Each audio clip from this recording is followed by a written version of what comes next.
Hey guys, VaulSC here. Hope that you are doing well. Let's get to the news because I've got a whole bunch of points to communicate to you guys today. I am delighted to say that most people in the league have completed their games already, which is fantastic. Round 1 of the league will be finishing Friday, 5:30 p.m. 29th of May, New Zealand time. So that's just under 48 hours from now. So you've still got a little bit of time left to play.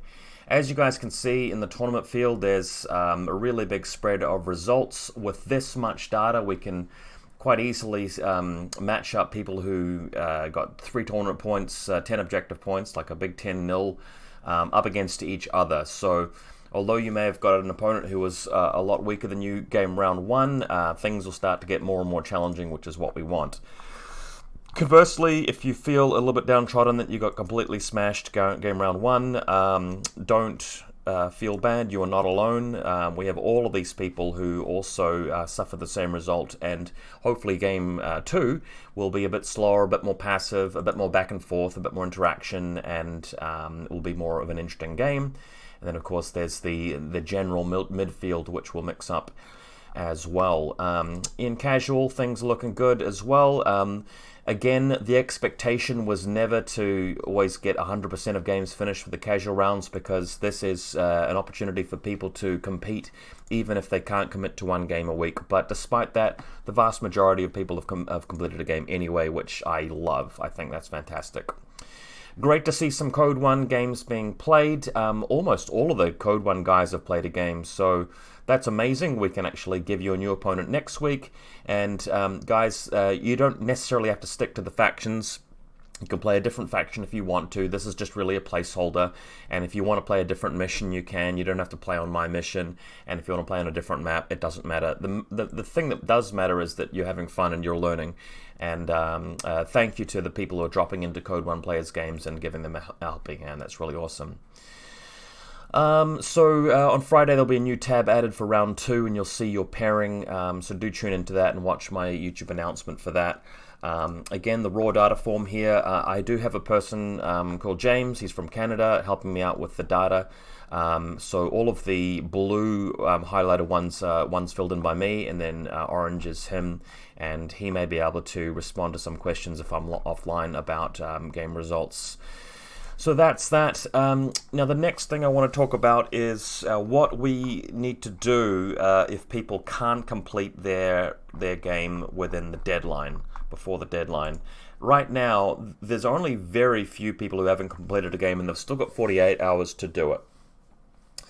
If you do not complete your game because you can't make it, or your opponent flaked out on you and couldn't come through, then that's not great, because essentially you're getting a loss and you're going to round 2 without a properly paired opponent. So it's not great. Luckily, we have 134 people who have already avoided that, which again, it's just fantastic. But let's talk about what happens if you can't make it.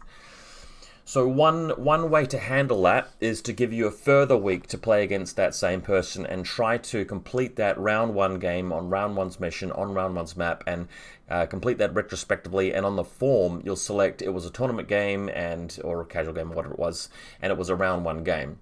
In the meantime, I can give you a substitute opponent for your round 2 match. So rather than having an official pairing, you'll be given somebody from the other league. So if you played in tournament, we'll give you a casual player. If you played in casual, we'll give you one of the tournament players. And that person will just have to do. At my discretion, if that is completed, so you finish your round 1 game during week 2, and you also play a week 2 game during week 2, I may allow you to re-enter the league. Just have to bear in mind that I reserve the right to say no, just because it's not always that fair on everybody else who's been given a round 2 opponent based on the scores, whereas you didn't. So the main priority is to preserve the fairness and the satisfaction and the trust that all of the people who are following the rules are currently enjoying. Now there's another way of handling it. If you don't complete your game in round 1, and this goes for every division, tournament, casual, and Code 1, If you don't complete your game round 1, again, we can give you a substitute opponent for round 2. You play through your round 2 game, and you just get re-entered into the league with only 1 game result for the first 2 rounds. But then we go ahead and let you play a game 6, because there will be a game 6 for the top 10 anyway, and you can actually go back to Oblique Assault again and use the game 6 map, and we may, again, at my discretion, we may be able to give you a result at the end of the league that has 5 games in it. So you would have played games through 2 to 6 and missed game 1. But again, that is just a last resort way of fixing it. For most people, that won't be necessary. And in casual, it's okay to not play, mess around, and end the league with less than 5 games played. That is all right. For example, one thing that's happened recently, and I'll just talk to you guys about it now, is that Havoc and Al-Khalid have told me that they're not going to be able to make it by the deadline. So my solution for that was to say, okay, you guys can finish your game late, because they said that they are going to play their game in round 2. And what I'll be doing is matching them up against somebody else in the field for round 2. The compromise is here that I'll be looking for somebody who's in a similar time zone, so they stand a greater chance of finishing the game, and playing against somebody who hasn't already had their outcome determined by a big win or a big loss. So to that effect, I've talked to Perzan and Pseudonym. Pseudonym, also from America, got a draw in round 1. We'll play Havoc for round 2, and Perzan will play Al-Khalid for round 2. So that's a special pairing I've created just to try and fix that problem. Havoc and Al-Khalid did communicate with me to say that they couldn't play that round, and they got in early to tell me that. If it's going to be a similar thing for some of these other guys, I may, again at my discretion, allow that kind of thing to happen. But ultimately, this is not ideal. There is a small element of unfairness to that. I certainly wouldn't want to get to a situation where people are deliberately not completing their games just because they feel that I might give them an easier opponent in the following round. So we definitely don't want to go there if we can avoid it. But if you communicate with me, I may, at my discretion, solve the problem by giving you new opponents and fixing things up. Cool, hopefully that all makes sense. On to the next point of news. There has been an errata for the mission field testing. I'm just going to see if I can bring it up on screen. Here we go. So there are 2 things that I have decided to clarify about field testing. The first thing I wanted to clarify is that in the previous version of the rules, down here under the random objectives deck, it actually said at the start of the game, which made a lot of people feel that what you do is that you get to the game and you show up to the table, and then you deal your cards right over here, and then you work out the lieutenant role and the deployment and everything like that while you can see the cards, and that will give you the opportunity to sort of base your decision about the table side and turn order and where you deploy reserve trooper. You'll be able to base the decision about what's on the cards. I don't particularly like that because it makes the lieutenant role and everything like that in the matchup even more impactful than it already is. Ultimately, would prefer the games to be decided by the in-game decisions and the reactions to your opponent and the adaptations you make during the game. Sometimes you'll have the cards dealt too early, and there will be objectives that you can go for straight away, and you pick the correct table side to do that in exactly the right deployment. And I don't think that's right. So I've actually errated that a little bit.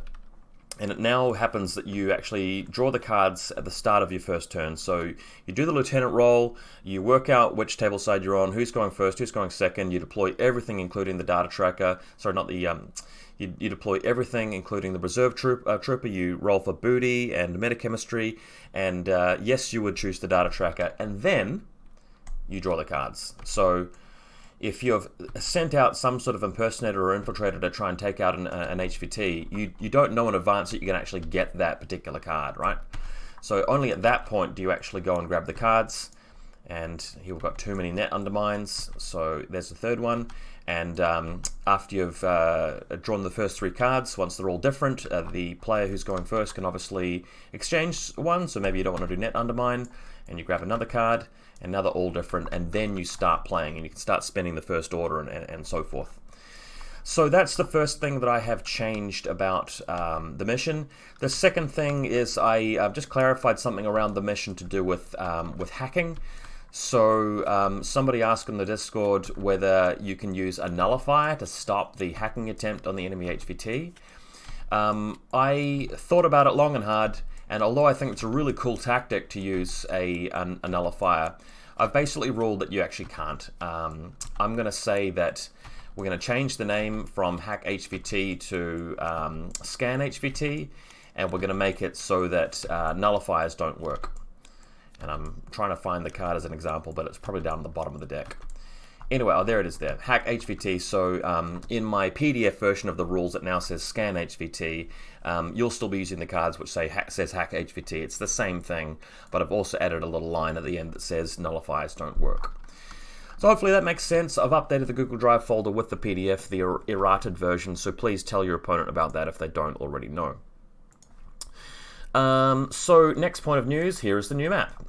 If you go to the link in the video description, you'll go to the Steam Workshop. You can actually obviously load up this room, and as usual, I've actually put the bag next to the area here. I've made it so that just, one click on the workshop subscribes to it, and you can actually just come into games and go onto the map and you're ready to play. The slightly more advanced way of doing this, and the slightly more superior way of doing this, is to find the map in the bag, save object, and then load up a new version of the mod, just because the guys are updating the base mod all the time, and then add the map bag into the mod basically by just dragging it and popping it in here, and letting the map load up that way. Workshops go out of date really, really quickly, so if you're watching this, weeks or months down the track and you want to play on this map, it's much better to actually drop the bag into the console and load it up in the fresh version of the actual base Infinity mod, so that you'll actually get all of the updates from the room. Let's talk about the map itself. You guys may have noticed that I actually showed this map being used in a previous bat rep. I've then come through and modified it further. Some people are already saying that a couple of the assets aren't actually working correctly at the moment. We'll try and fix that before the map is official on Friday. You're welcome to play practice games, but do not try and play your round 2 league game early by guessing who your opponent is from the spreadsheet. That's not how it works. The pairings aren't always done by the numbers. They are as much as possible, but sometimes I change them. So don't submit a result until I let you know. A lot of these assets have come by way of Vokuhila, who also brought us the 3D miniatures project. The textures on them are very good. As you can see, it's the red veil scenery mixed in with some other stuff. One thing I've changed a little bit is I've added a billboard here just to make this sniper tower a little bit less effective. However, it's still very much possible. If I just get out a sample object here. Zap's been sending me a lot of really good looking using. By the way, I hope you guys are using the 3D models for your games, because they're too awesome not to use. I have made it so that this sniper tower here, you put your hideout sniper or whoever it is up here and make it prone. Don't forget you can only do that with a medium infantry thing or forward deployment, because the deployment zone cuts off around about here. But if you put a prone sniper over there, he is going to be quite effective, and this is a very deliberate, very thought out decision where, if I just make this a bit smaller here, you get a long fire lane through there and a long fire lane all the way through there, and you're sort of cutting across this part of the field as well, so it's pretty intense. If you commit to that with your Cataran or your Intruder Sniper or whatever it is, just bear in mind I have also set up a billboard here where your opponent can bring in a Spitfire, because they'll be in range down to this billboard right here, so Ruishi with assisted fire or whatever it might be will probably still shred you, and there's no stairway down from this block, so unless you're a Cataran with Climbing Plus or something like that, it's going to be hard for you to move along with your Link team to get down there. But by all means, grab this spot if you want to. Noctifus can't get there, by the way. It's only for medium infantry and forward deployment. There's an exclusion zone through here, But yes, this tableside is a much better tableside to take if you want that sniper tower. Over here, you've still got the top of this box. You've still got a little bits and pieces around here. There's a very long lane of fire here, but generally over this side of the map, it's a bit more congested, it's a bit more dense, and there are ways of avoiding that sniper. For example, you can come around this side here, you're avoiding him, you're avoiding him, you're avoiding him, unless he's stood up, of course, in which case he's much easier to kill. And then, of course, you've got the 3 objectives, which have been colored because that does matter. The actual cards do refer to which color objective you have to go after. Please have a good, clear read of the mission because it's a bit of a technical mission. It's a more difficult mission than Oblique Assault. It will result in a lot closer games. Some people will take the attitude that it's better to just kill your opponent and complete the missions. Other people will take the view that it's better to ignore your opponent and just complete the cards as quickly as possible. Both of those ways are valid in my opinion, and I'm excited to see what people come up with in terms of their list building. I will be playing a game, hopefully this weekend, hopefully against a new round 2 opponent if they're willing to play and have the time to play me. So hopefully streaming my game for round 2. Really enjoyed my round 1 game against Bobman, except for the fact that the dice were a bit too one-sided. And thanks for everybody who tuned into the stream for that one as well. But yeah, you've got a couple of days to try out this map and ask me any questions about the map and the missions, and we will continue to errata them or to fix the map if we need to. Next thing I wanted to talk about in general is that multiple people have been asking me about whether I accept donations and Patreon and stuff like that. So I thought I'd better say something generally and publicly about that. It's really important for me to tell you that I don't require donations and I don't ask for donations from people. I get a little bit of money from YouTube, although not very much, and an extremely small amount from Twitch. Twitch does take a fair bit. In the link to this video description, I will put an email address that I use for PayPal if you really feel compelled to give me something for free. How can I put this carefully? That's not a requirement. It's not something I expect. It's obviously something I appreciate, but I think for me it's more about giving other people that opportunity, because I know that some people do get a lot of satisfaction. They feel it's right to do some things. So by all means, guys, you're welcome to use that avenue. But that email address in the video description for PayPal is not a way of communicating with me. I very rarely check that. If you want to write to me, it's VaulSC@gmail.com. Although you could just DM me in Discord is much easier. So I thought I'd put that out there.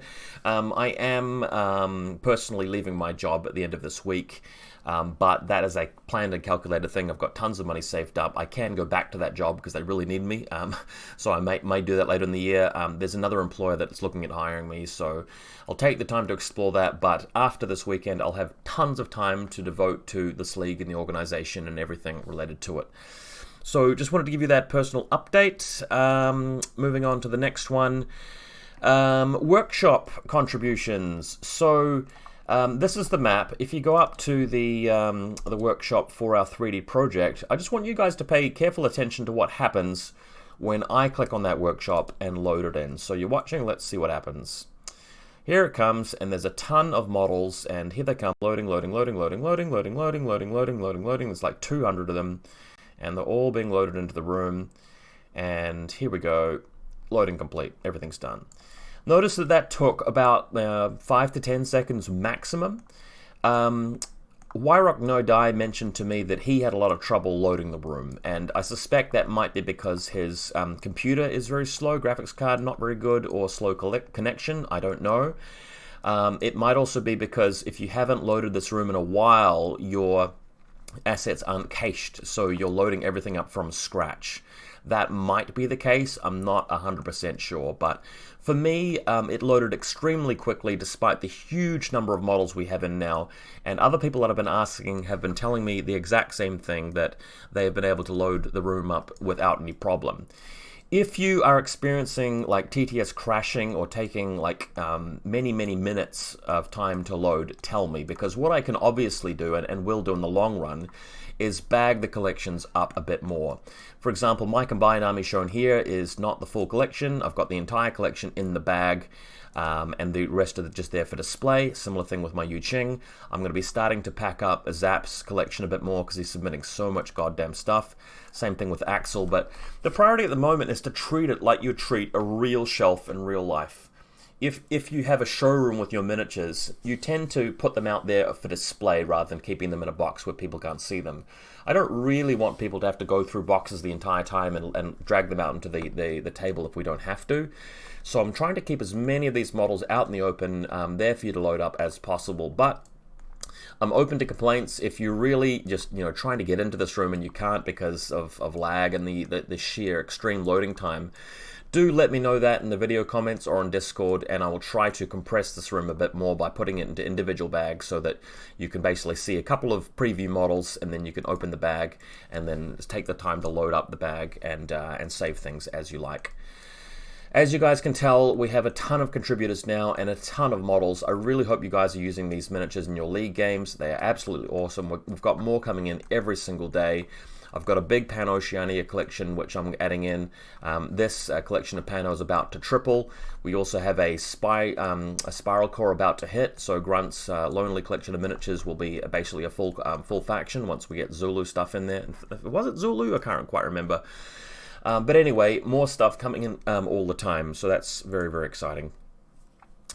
Round 2 announcement will be Friday, so 48 hours from now, I'll put up the YouTube video. There will be the pairings, the map's ready to go, and you guys will be able to play. One last thought is that I am getting some data entry help. I don't know if you guys can see the raw form data tab, but all of the ones highlighted in blue are marked by me, and then James from Canada is putting all the ones in red, so orange. I don't actually know how to pronounce the guy's Discord name, but he is in the Code 1 League. There's his ID there, Theijek, don't know how to pronounce that, but very lovely guy, and I really appreciate his help with the data entry. Well, that's about it from me. Check out the new map, guys. Make sure you finish your game in time for round 2, and we'll be kicking that off very soon, so thanks for watching.